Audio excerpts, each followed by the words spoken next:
आपण शुणुचंती व्यासवाणी। जनगण मन अधिनायक जय हे भारत भाग्य विधाता। पंजाब सिंधु गुजरात मराठा द्राविड उत्कल बंगा। विंध्य हिमाचल यमुना गंगा उच्चल जलधि तरंगा। तब शुभ नामे जागे तब शुभ आशीष मागे। गाए तब जय गाथा जनगण मंगलदायक जय हे भारत भाग्य विधाता। जय हे जय हे जय हे जय जय जय जय हे। या कुंदेन्दु तुषार हार धवला। या शुभ्र वस्त्रामृता। या वीणा वरदंड मंडित करा। या श्वेत पद्मासना। या ब्रह्माश्रुत शंकर प्रभृतिवी। देवै सदा वंदिता। सा मां पातु सरस्वती भगवती। निशेष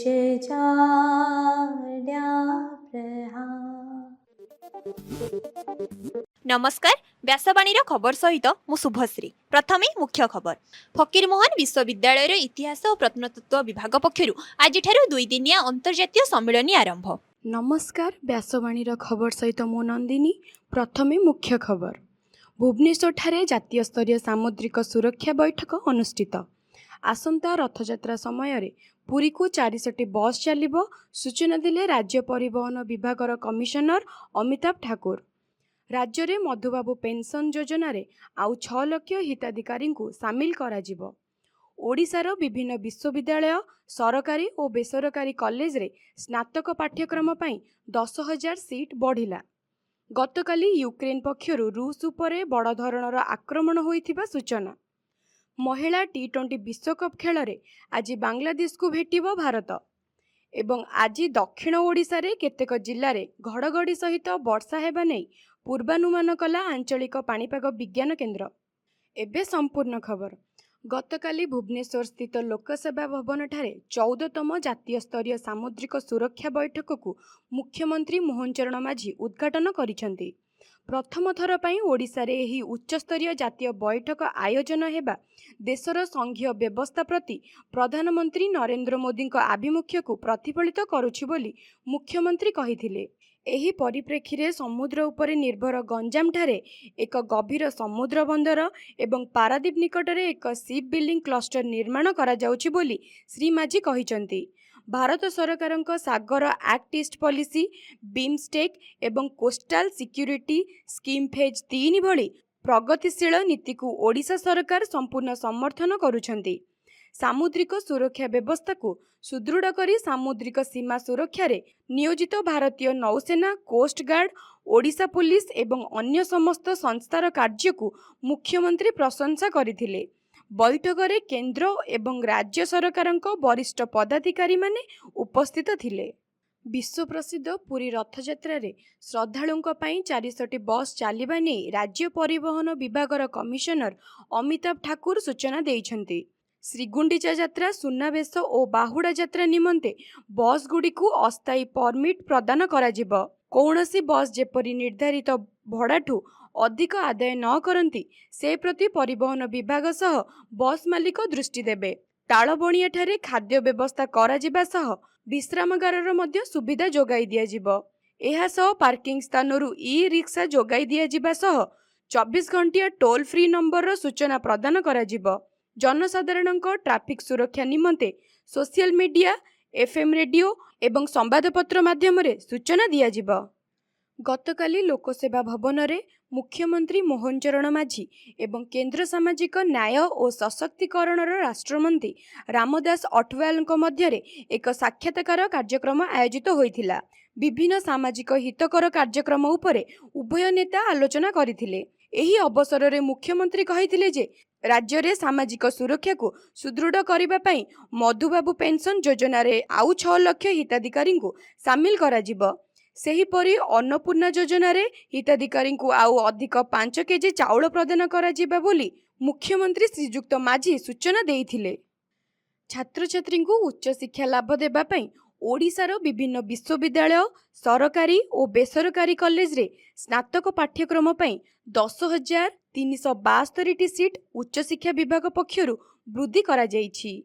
उच्च शिक्षा विभाग पक्षरु 2026-27 शिक्षा वर्ष रे ओडिशार विभिन्न विश्वविद्यालयर स्नातक पाठ्यक्रम रे 1216 सीट, विभिन्न सरकारी कॉलेज रो स्नातक रे 4,684 सीट, 488 वर्ग कॉलेज रे 3,416 सीट, 662 वर्ग कॉलेज रे 1,056 सीट वृद्धि करा जाइछि। एभली सर्वमोट 10,372 सीट वृद्धि करा जाइछि बोली उच्च शिक्षा विभाग पक्षरु सूचना मिलिछि।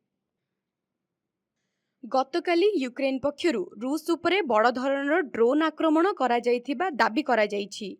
यूक्रेन जनरल स्टाफ अनुसार रूसर ओनेरबर्ग गैस प्रक्रियाकरण प्लांट एवं 2टी गुरुत्वपूर्ण सैटेलाइट संचार केन्द्र को टार्गेट करा जाइछि। 1200 किलोमीटर दूर रे थिबा एही गैस प्लांट रे आक्रमण परे अग्निकांड घटिथिबा खबर मिलिछि। यूक्रेन कहिछि एही अभियान रे रूसर शक्ति और सामरिक भित्तिभूमि को टार्गेट करा जाउछि। अन्यपटे रूस 323टी यूक्रेनी ड्रोन खसाइथिबा दाबी करिछि एवं प्रति आक्रमण रे 101टी ड्रोन द्वारा हमला करिछि। रूस पक्षरु एही आक्रमण नै आधिकारिक प्रतिक्रिया आसी नहीं। महिला T20 विश्वकप ग्रुप ए पर्याय रे आज भारत और बांग्लादेश मध्य गुरुत्वपूर्ण मुकाबिला खेलाजिब। मैनचेस्टर ओल्ड ट्राफर्ड मैदान रे एही मैच अनुष्ठित हेब। आज भारतीय समय संध्या 7टारे मैच आरंभ हेब। पूर्व मैच रे दक्षिण आफ्रिका टारू पराजय परे सेमीफाइनल दौड़ रे आगरे रहिबा पई भारतीय महिला दल पई एहा एक करबा मर मैच सदृश। दलर बैटिंग बाहिनी रे स्मृति मंदाना एवं शेफाली वर्मा भल फॉर्म रे अछंती एवं एही गुरुत्वपूर्ण मैच रे भल प्रदर्शन जारी रखिबाकू लक्ष्य रखिबे। उभय दल सेमीफाइनल टिकेट पई निजर श्रेष्ठ प्रदर्शन देबाकू चेष्टा करिवे। एबे पाणीपाग खबर। आंचलिक पाणीपाग विज्ञान केन्द्र आज दक्षिण ओडिशार केतक जिल्ला रे घड़घड़ी और बिजुली सह वर्षा हेबा नै पूर्वानुमान करिछि। विशेषकर गंजाम, गजपति, कोरापुट, मालकानगिरी, नवरंगपुर, रयगड़ा और कंधमाल जिलार केतक स्थान रे वर्षा सह घड़घड़ी और पवन बहिबार संभावना रहिछि।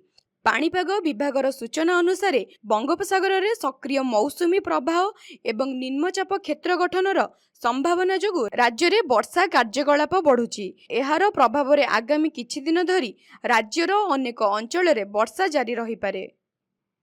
एबे आसंतु सुनिबा आजिर स्वास्थ्यवाणी। सुस्थ शरीर पई प्रातः भोजनर गुरुत्व संपर्क रे। प्रातः भोजन को दिनर सबुठारु गुरुत्वपूर्ण भोजन कहा जाए। प्रतिदिन प्रातः भोजन रे सुषम खाद्य शामिल कले शरीर को आवश्यक शक्ति मिले। सारा दिन शरीर ताजा रहे एवं थका लगे नहीं। उत्तम प्रातः भोजन द्वारा शारीरिक शक्ति बढ़िबा सहित मन सुस्थ रहे। सकाळर भोजन मस्तिष्क को शक्ति जोगाइबा सह ध्यान एवं स्मरण शक्ति बढ़ाइबारे सहाय्य करे।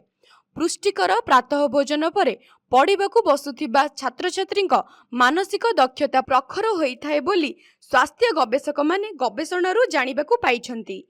सेहीपरि ऑफिस कर्मचारी हुंतु किंबा श्रमिक समस्ते उत्तम प्रातः भोजन परे निजर कार्य आरंभ करिबा उचित। एहा द्वारा सेमानक कार्य दक्षता बढ़े एवं थका अनुभव होई न थाए। दिन जाक काम करिबा पई आवश्यक शक्ति मध्य मिलिथाए। ପ୍ରାତଃ ଭୋଜନ ନ କଲେ ଦୁର୍ବଳ ଲାଗିବା ସହିତ ମୁଣ୍ଡ ବ୍ୟଥା, ମୁଣ୍ଡ ଘୁରାଇବା, ଅମ୍ଳପିତ୍ତ ଓ ଗ୍ୟାସ୍ ଭଳି ସମସ୍ୟା ଦେଖାଯାଇପାରେ। ସାରାଦିନ ହାଲିଆ ଲାଗେ, ଓଜନ ବଢ଼ିପାରେ। ପ୍ରାତଃ ଭୋଜନ ନ କରିବା ଦ୍ୱାରା ମଧୁମେହ ଓ ହୃଦରୋଗର ଆଶଙ୍କା ମଧ୍ୟ ବଢ଼ିଥାଏ। ନିୟମିତ ଭାବେ ପ୍ରାତଃ ଭୋଜନରେ ଦୁଗ୍ଧ, ଡାଲି, ଫଳ ଓ ସବୁଜ ପନିପରିବା ଖାଆନ୍ତୁ। ଇଡଲି, ଦୋସା, ଦହି ଚୂଡ଼ା, ଗଜାମୁଗ, ବୁଟ ଆଦି ପ୍ରାତଃ ଭୋଜନରେ ସାମିଲ କରନ୍ତୁ। ତେଲ ଛଣା ଖାଦ୍ୟ କିମ୍ବା ରାସ୍ତା କଡ଼ରେ ବିକ୍ରି ହେଉଥିବା ଖାଦ୍ୟଠାରୁ ଯଥାସମ୍ଭବ ଦୂରେଇ ରୁହନ୍ତୁ। ସୁଷମ ଓ ପୁଷ୍ଟିଯୁକ୍ତ ପ୍ରାତଃ ଭୋଜନ ଦ୍ୱାରା ସୁସ୍ଥ ଓ ନିରୋଗ ରହିପାରିବେ। ଆଜିର ଖବରକୁ ଏଇଠି ରଖୁଛୁ। ନମସ୍କାର।